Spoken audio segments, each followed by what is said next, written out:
stepping out. I'm looking good. I'm in your city. I wish you would come pull up on me and bring that wood.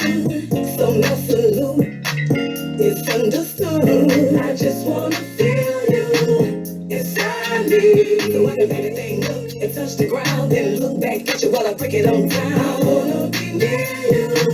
You got me. I'm gonna see the thing up and spin around and look back at it while I break it on down. Hear your body. I'm really trying to be invited.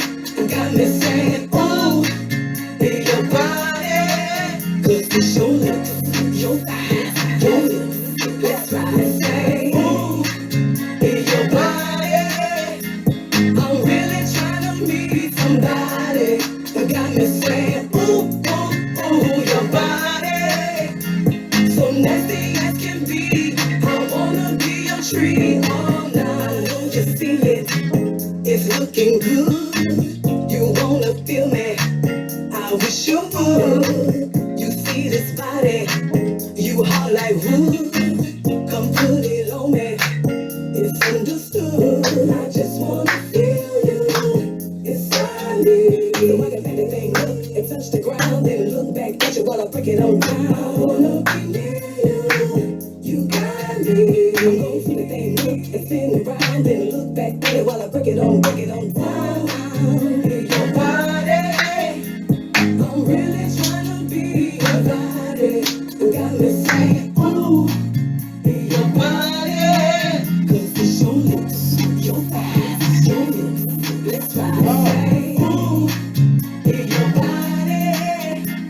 I'm really trying to meet somebody. So got me saying, ooh, ooh, ooh, your body.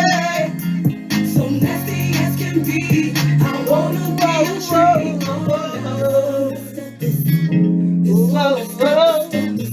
for my steppers. This for my steppers. This for my steppers. This for my steppers. What's up, YouTube? This for my steppers. What's up, YouTube? Thank you for tuning in. Now it ends the future. Yes, that was Kaya. Her fresh new song, Kaya Body. Excuse me. So yes, I've got a little bit of extra time. I'm ahead in my projects. Excuse me. You know I'm always working on a variety of projects. And yeah, this is another long-term project. I'll tell you, this is about a 10-year project. I'll give it about 10 years. I'm being a little bit liberal there with the year span, but you know, I might have to take breaks in between. Nothing wrong with that. Nothing wrong with working at something for a long time, you know. Some projects only need a month. Some projects need a couple of years worth of work. Some of them need a decade or more. It all depends, you know. You are your own lifetime project. There's no end to that one. But there are definitely milestones. I mean, you can definitely have milestones with your own lifetime project of you. Anyway, I'm ambivalent about Kaya here. Kaya is the queen of roast. I'm going to have to let you know. I have to give it up to Kaya. If anybody ever thought I was worth a darn in roasting, I cannot hold a candle to this lady here, Kaya. You remember Kaya, right? If you're a certain age, or if you're a music aficionado, you might remember that My Neck, My Back. Yeah, that song. Yeah, that's Kaya. That's Kaya. Yes, in my lesbian days, that was the jam. They played that jam in every gay lesbian club I ever went to. There was not one club I didn't hear that song being played at least once. And Kaya was part of the LGBT community since way, way back. Kaya goes way back with the LGBT community for sure. Like I gotta say, I respect Kaya for her roasts. I respect her for her music. Okay, but now, as an LGBT person, more specifically as a trans person, um, I do take issue with some of the things that Kaya has said. And I think it's.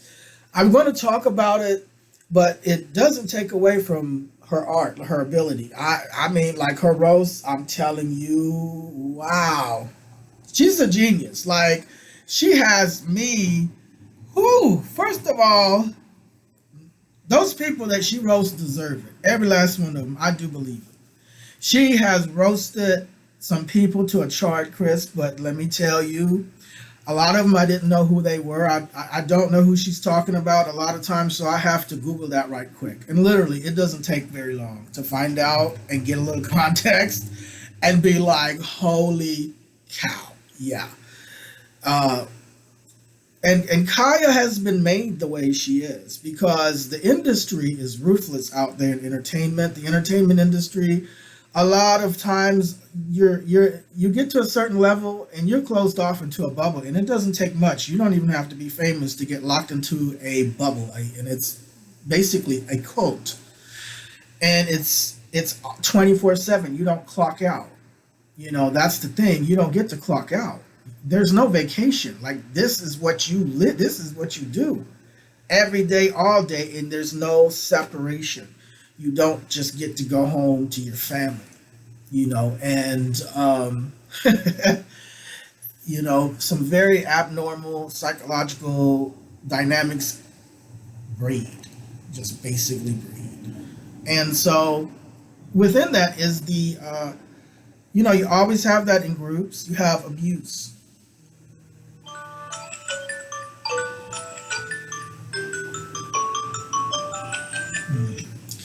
You have abuse, exploitation. And exploitation is very common in the entertainment industry by the record labels, the attorneys, the managers, the people that know the laws and the contracts and know how to write them to their benefit, versus the artists coming in that are focused on their art. They're not lawyers, they're not managers, they're not administrative workers, right? So they don't know anything of that. And a lot of times, if they don't already have money where they can hire attorneys to look out for them, and that may not even be a given, because a lot of times attorneys look out for themselves first and foremost, So it's very difficult waters to navigate, because when a lot of money's on the line, you can best believe a lot of people are going to try to get it from you before you ever see a dime. One of the best examples that I can give you, excuse me, and there's many, is it New Kids on the Block, or is it the other boy group? I think it's the other boy group. But back in that day and time that you had New Kids on the Block, and you had all these boy groups. Well, one of those boy groups, when they got famous and they toured and they did all this work and constant touring all day, every year, living on a tour bus, like you didn't even get to go home for a whole year. A whole year. And what they ended up making was less than what they would have made working full-time hours, 40 hours a week at McDonald's. No lie. And this is not uncommon. This is run-of-the-mill. These are run-of-the-mill stories and experiences that you'll see if you ever get anywhere near where there's an entertainment mecca. You're going to see it right in front of you. I saw it before I ever got over here to LA and to Hollywood. Yeah. Like I said, it doesn't take much to be pulled into that bubble, because it's 24/7. You don't get to clock out. There's no boundary. There's no separation. So Kaya, within that, I think she has been especially targeted because Kaya is a very strong-spirited, outspoken individual, and also, she'll roast you, and that's the thing. She has a way to get you psychologically. That's it. She can slice and dice you psychologically with these roasts that are at the same time ruthlessly cutting as well as crazy hilarious. Like, oh my God, what?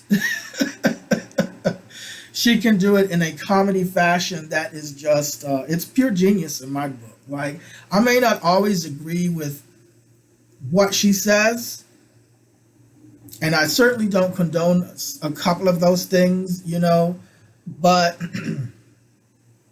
she's a true artist, and for me that's refreshing. She reminds me of Homegrown. You see her in her I don't know if it's her basement or a living room, but the furniture it looks like from the 80s.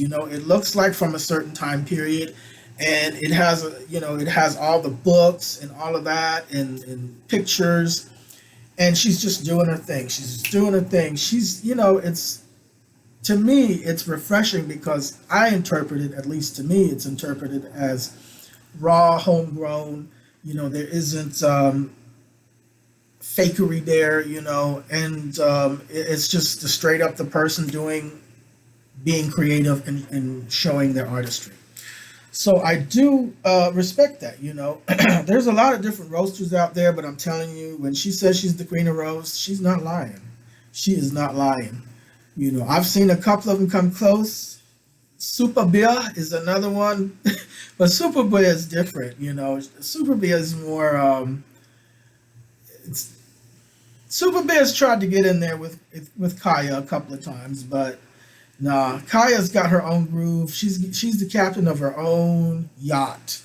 Forget the ship. She's got a whole yacht. And, got to give it up to Kaya. So, yeah, that was one of her latest jams.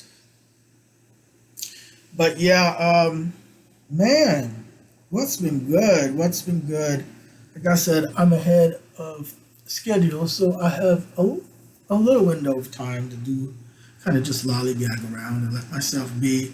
I think that's important. It's a crucial part of self-care, no matter, what level of performer you are, whether you're a low-key, retired, sitting back chilling for whatever reason, or you're somebody who's working 40 hours a week, raising a family, paying a mortgage, all that jazz. You got to have small islands of rest and recreation and pleasure, small islands of pleasure here and there. And, I'm not going to sit here and tell anyone what to do, but we all know this. We all know these things already. Try to make those pleasures healthier than not healthy, But the healthy pleasures, they're usually not all that easy they kind of require a little bit of discipline, like working out or learning to play an instrument or learning to code or, I don't know, stretching, yoga, meditation, breathing, trance work, neurolinguistic programming.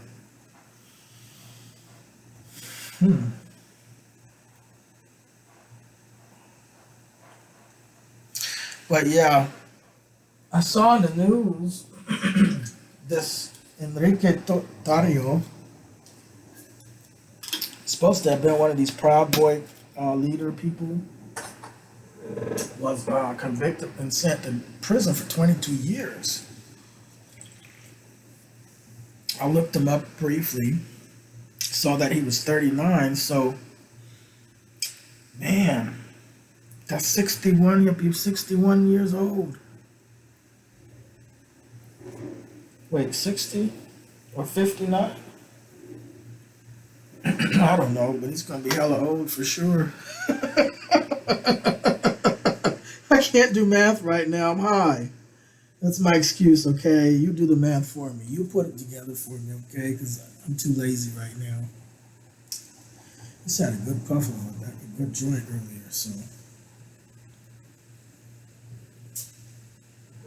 Anyway, he's going to be hella old. And then what? He's going to go into retirement as soon as he gets out of prison? Who's going to hire him with that record? And then, I'm curious now. So this guy is Afro-Cuban. Okay, so Afro-Cuban. And I Googled him and he looks Afro-Cuban. He definitely, you can definitely tell he has African ancestry. And so I'm curious now because there's this article here on this guy. It was talking about how he was like, what is this thing saying here? Let me see. Talking about something about how he was allegedly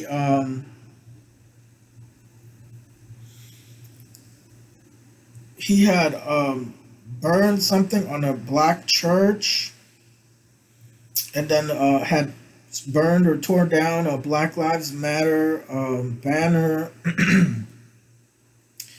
And so yeah, it was kind of like he had some, I don't know, he had some kind of issue with it. So and the Proud Boys thing here in the PBS, not PBS, excuse me, it's talking about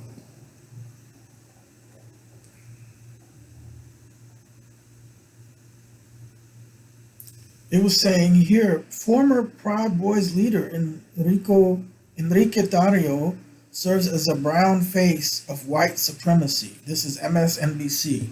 Okay. And so,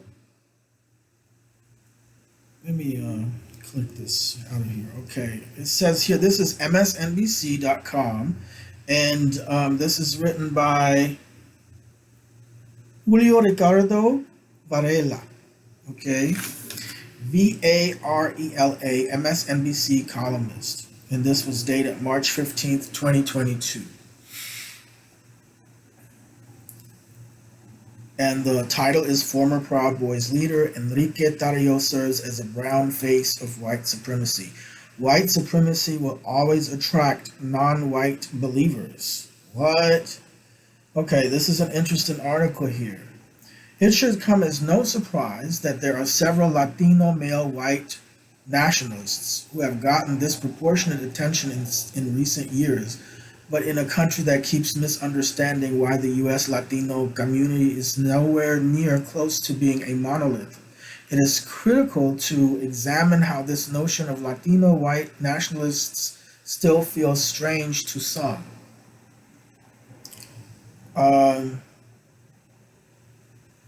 The country's estimated 62.1 million U.S. Latinos have ideologies from one extreme to the other.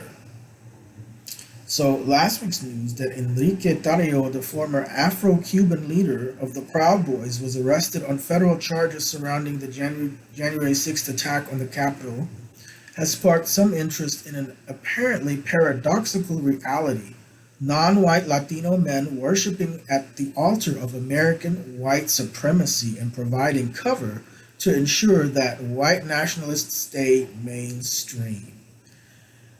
Man, oh man, I'm at a loss for words. What? Have you not ever heard of the saying? Don't swim across the river for someone who wouldn't even hop over a pond for you, a mud hole, a puddle. Don't swim across the river for somebody who won't even hop over a puddle for you. And that's putting it lightly, because, Tarrio, the parts that I've lived in this country, i.e. Alabama, Mississippi, Georgia, and Texas. The parts that I've seen in this country, now parts of Texas is all Mexican, okay? But, there's parts of Texas that are not. And sorry, not sorry, I'm just going to put it out there.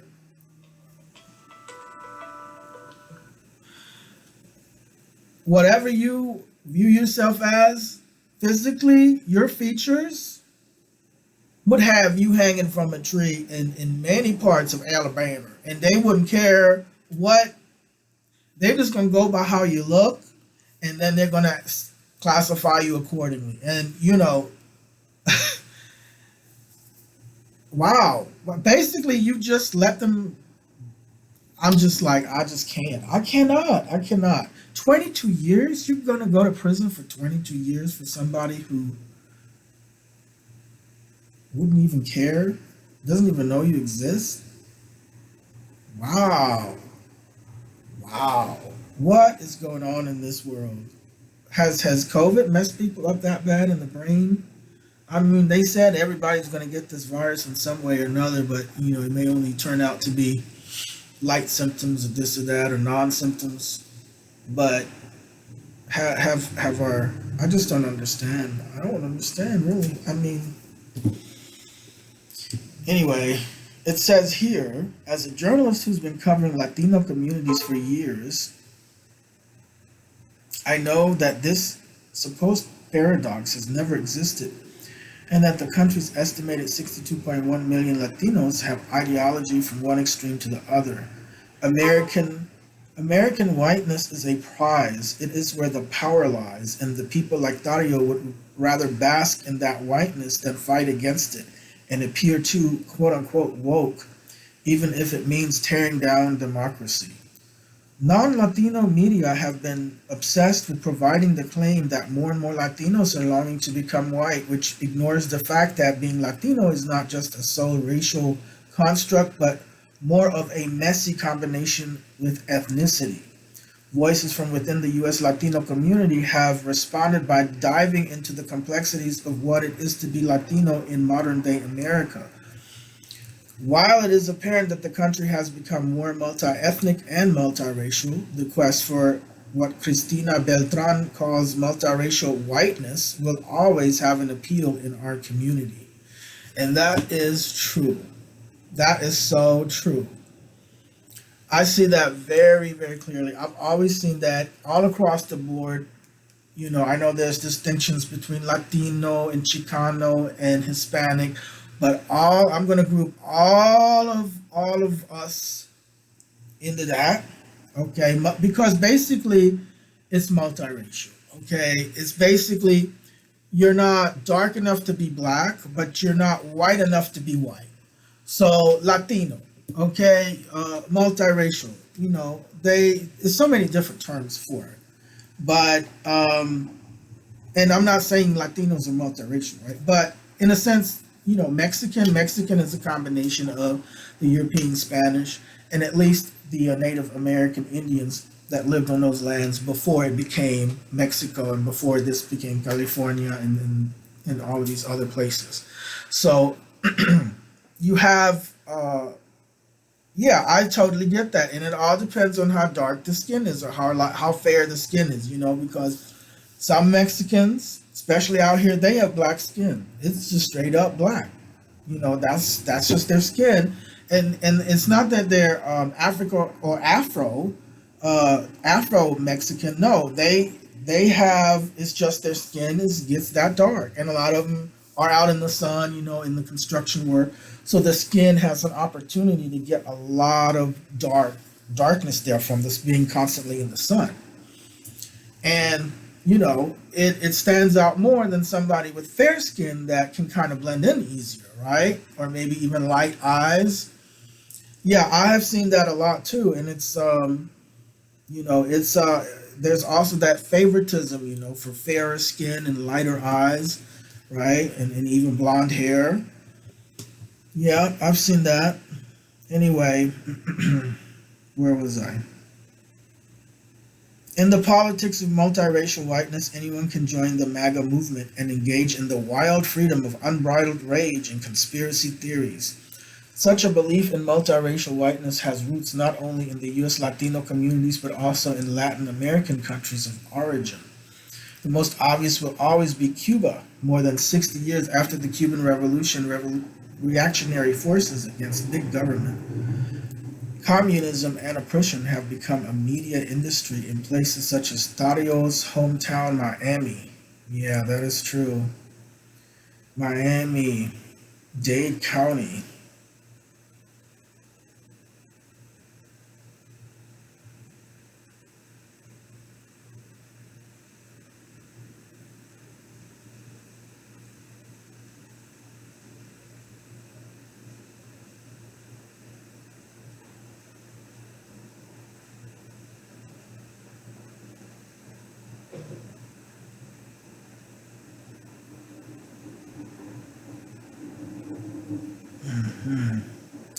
I'm reading this article here.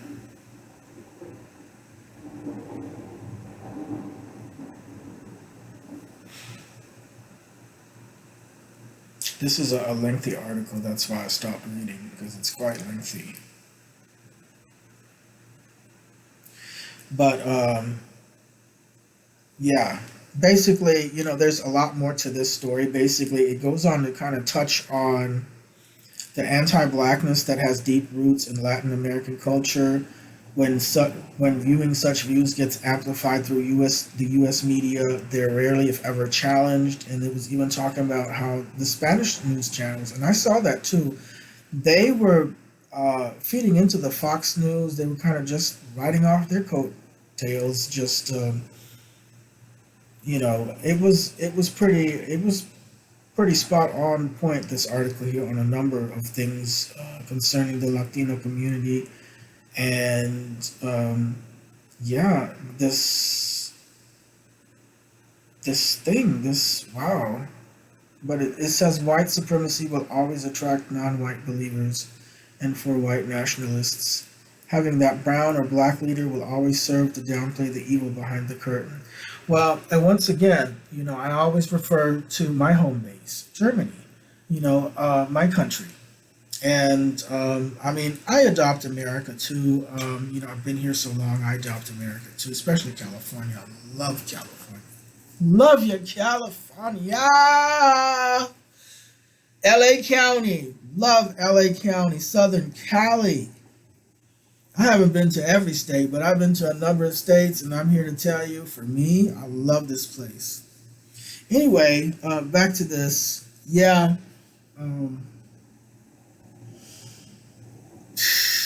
That's kind of just something to ponder. That's just something to ponder here.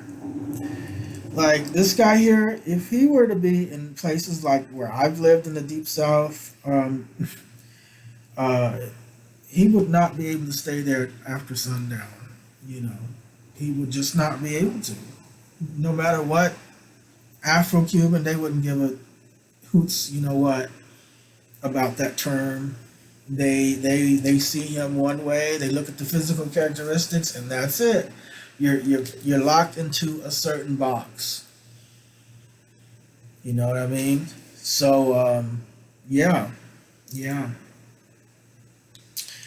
It's I tell you, for some Latinos and of the Hispanic and of Spanish descent communities,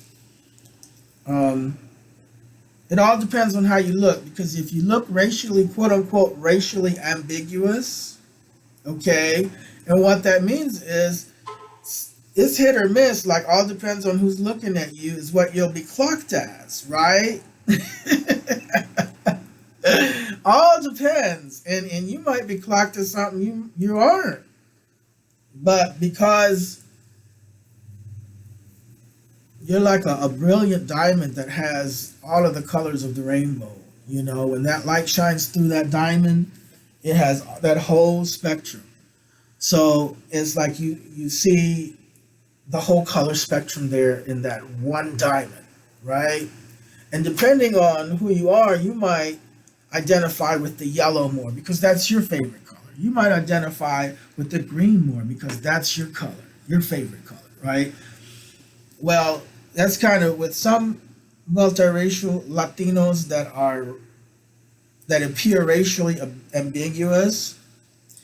That can be a blessing or a curse. It all depends. You can blend in easily, but also you will have baggage, cultural baggage thrown on you that you have nothing to do with. Like, it's really a weird feeling, and it's just not fair. It's not fair. Yeah, and some people get weird around you too. You have people that take liberties and they'll say racial slurs right in front of you, and then they'll say, oh well, you're one of us, so it's okay. We don't see you as one of them. But everywhere you go, you have that. So you have this. You kind of feel weird, like, hey, what are you talking about? Stop that. That's not cool, right? But you know what I mean? Like, it's, of course you don't. if you're not one of those multiracial Latinos, I put that in quotation marks because I know that's a loaded term, even for MSNBC. I'm still skeptical, right? I'm not just taking everything 100% face value, but I also am, skeptical about the language that's being used in this article, in general, you know, because you have to be careful with these newspapers. There's a language that politicians and the media use, and sometimes people like to use that to further something else that you might not be aware of. But you know, these words can be trigger active in such a way to give you a certain perception, and then when they use those words, it's kind of like they're casting a spell on you. You think you're being told one thing, but you're actually being led and slowly being led down a whole other path. It's called a sleight of hand trick, and word magic. So you have to be kind of careful with that. But as a whole, I think it does have some very valid points there with multiracial Latinos. And yeah, all depends on your features because, I'm going to say, some Latinos, like I said, the skin is too dark, and it's very apparent that that person is a non-white. But then you have some that are very fair skinned, and if you didn't know, you would just think they were just average white person, quote unquote. What does that even mean? Because white people are from Europe, right? And Europeans are just one big mixture. I mean, Germany, there's so many different mixtures of people from thousands and hundreds of thousands of years, that wandered into different areas from different locations across the globe into Germany alone, let alone Europe, So, I mean, when you think of a white person, it's nothing but a mixture. It's nothing but mixture, right? Because that's basically Europe. I mean, just where I'm from, I have ancestry in France because my ancestors were close to the border of France, the part of Germany that is close to Switzerland and France. So I have ancestry from Switzerland. I have ancestry from France, not just German. So when you talk about just me as part of my German heritage, when I say German, it is already a mixture. It's already French. It's already Swiss. And you could argue, maybe say, well, Switzerland is just like Germany, They're not as diverse or whatever. I don't know. But, yeah.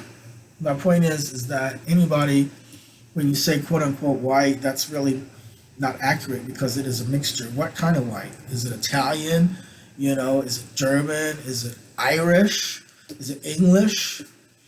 And then when you go back hundreds of thousands of years back, you're going to find out that there were people traveling from what is now known as the Middle East into Europe and settling down and having children and having generations of children, or even from Africa, And of course, our own mitochondrial DNA can be traced back to Africa.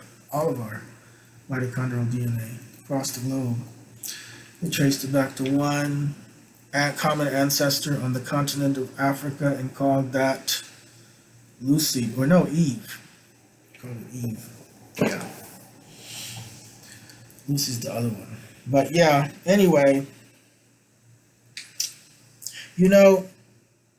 I think the whole race issue with America, this is just my view on it. When I came from Germany, you had biases and you had, I guess you could call it racism too. I had my grade school teacher there, Frau Schreckenberger, she was very much against Turkish kids. And, Turkish kids were treated, I guess, as second-class citizens. And, we kind of believed the German way because she was very much German, pro-German.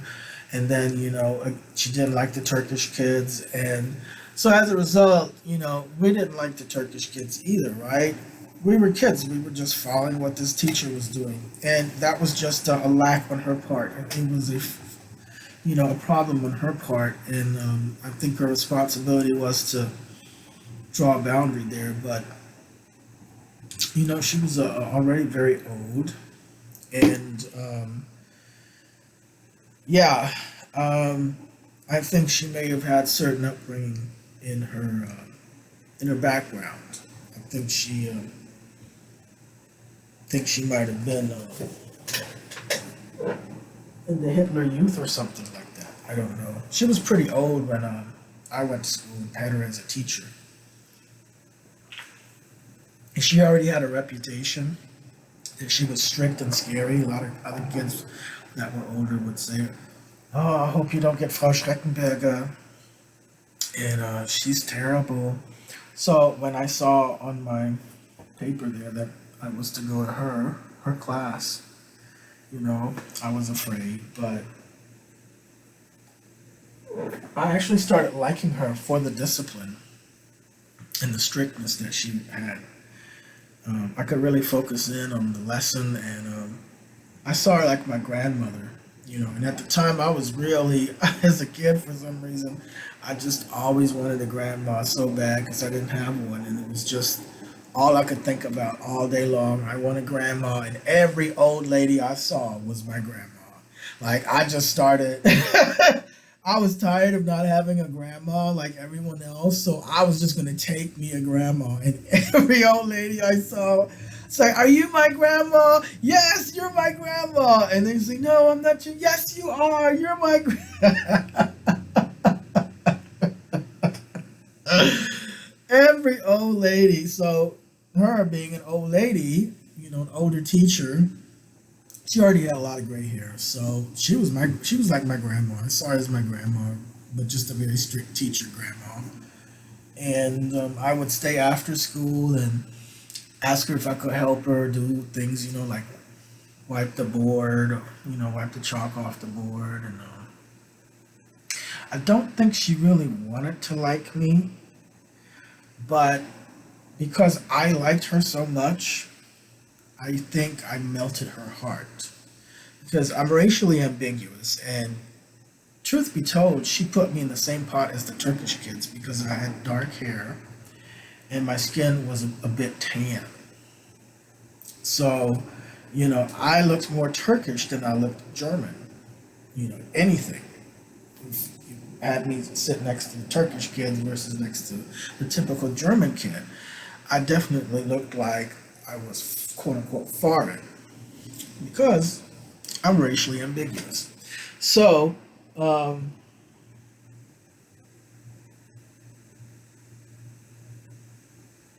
yeah, I hated that because I would get called those racial slurs that they called the Turkish kids.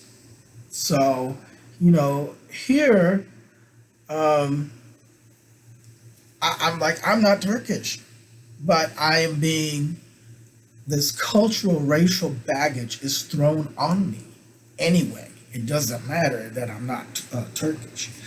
In this context, this is where I'm categorized, and there's nothing I can do about it. I can explain to people till I'm blue in the face. I can get mad, and I've got into fights too with other kids over this stuff too.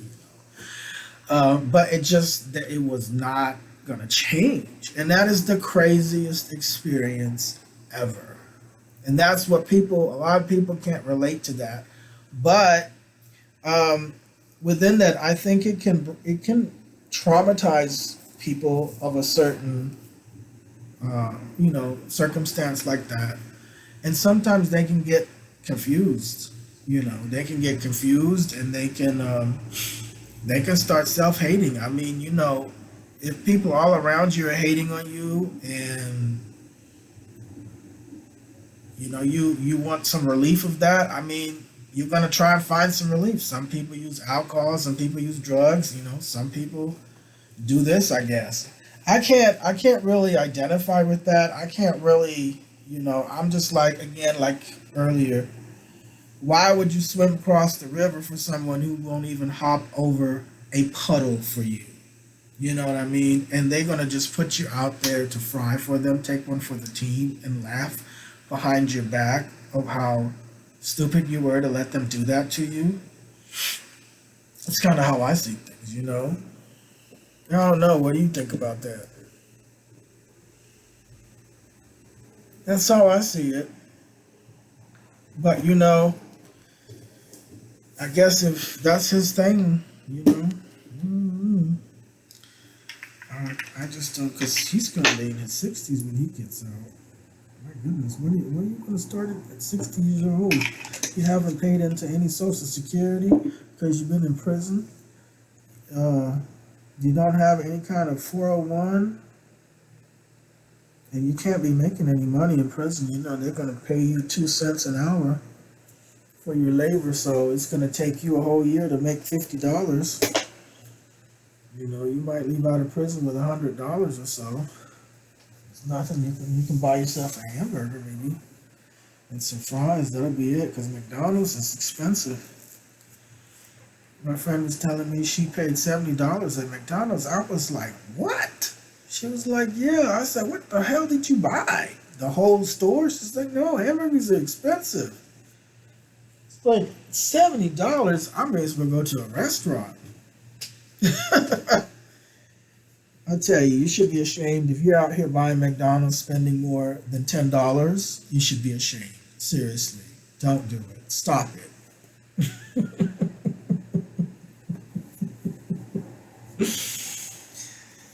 Yeah, interesting articles. Yeah, things have gotten really weird, or have they always been weird?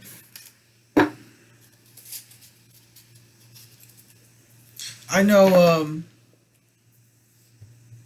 I know that some of the things that happened in Germany back in the Nazi era,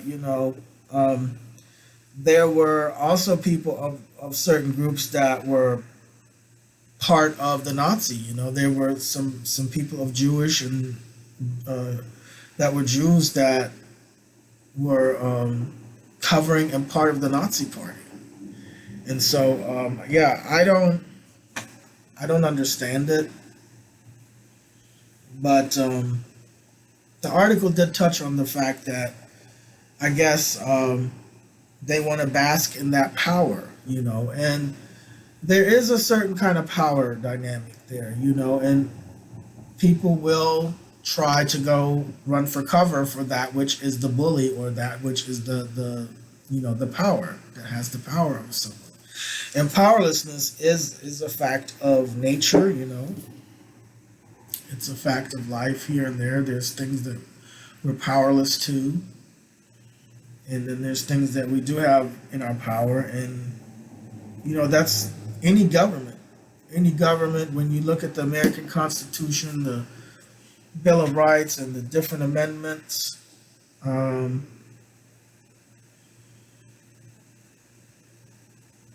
an ideal world, everyone would have equal balance of power everywhere. There would be no injustice anywhere in any kind of fashion. But in this reality, any kind of government will have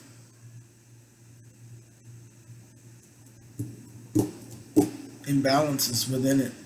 Many, right? Yeah. And no one should have absolute power. I believe absolute power corrupts absolutely. It absolutely corrupts. No human being should have that much power. No one human being should have a certain amount of power over others, because I think it opens the door for abuse and exploitation. And not to excuse it, but I think that some people just aren't built to have that kind of power in their hands. So, but yeah, I think I'm pretty much done with this article here.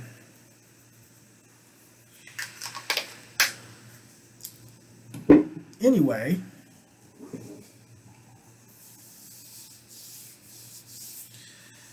I hope you have a good weekend. I think I'm about to chill back, have a late lunch, and then maybe I don't know, watch something good on YouTube or check out something on Netflix and then take a nap, hit the gym a little later. Yeah.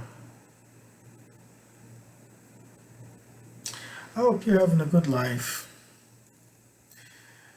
You know, everyone should have a good life. I know it's just the weed talking, but still.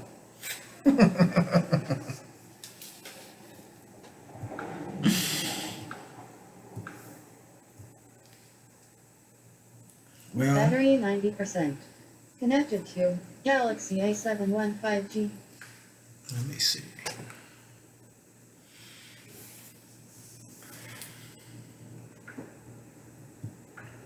All right, I'm gonna play this song again because I like it. I just discovered it, and I like to play it again. Anyway, thanks for tuning in. Now and in the future, I do appreciate the views, the engagement, you know, the support, all of that good stuff. Feels really good.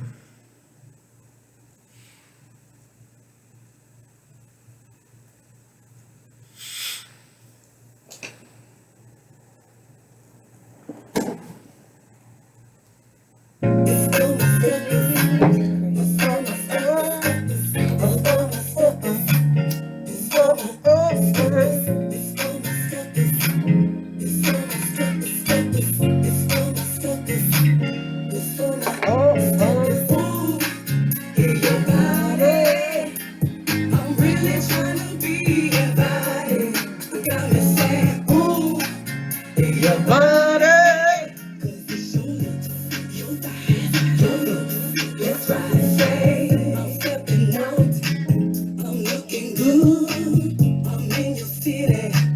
I wish you would come pull up on me and bring that wood. Some absolute. It's understood. I just wanna feel you inside me. So I can pick the thing up and touch the ground and look back at you while I break it on down. I wanna be near you. You got me. I'm gonna shoot the thing up and spin around and look back at it while I break it on down. Your body. I'm really trying to be your body. Got me saying, ooh, Your body. your body. Let's ride and say, ooh, Your body. I'm really trying to meet somebody. Got me saying, ooh, ooh, ooh, your body. So nasty as can be. I wanna be your tree. Oh no, I know you see it. It's looking good. You wanna feel me. I wish you would. You see this body. You hot like wood. Come put it on me. It's understood. I just wanna feel you inside me. So I can pick the thing up and touch the ground and look back at you while I break it on down. I wanna be near you. You got me. I'm gonna shoot the thing up and spin around and look back at it while I break it on down. Oh, your body. I'm really trying to be your body. Got me saying, ooh, ooh, ooh, your body. Your body. Ooh, your body. I'm really trying to meet somebody. Got me saying.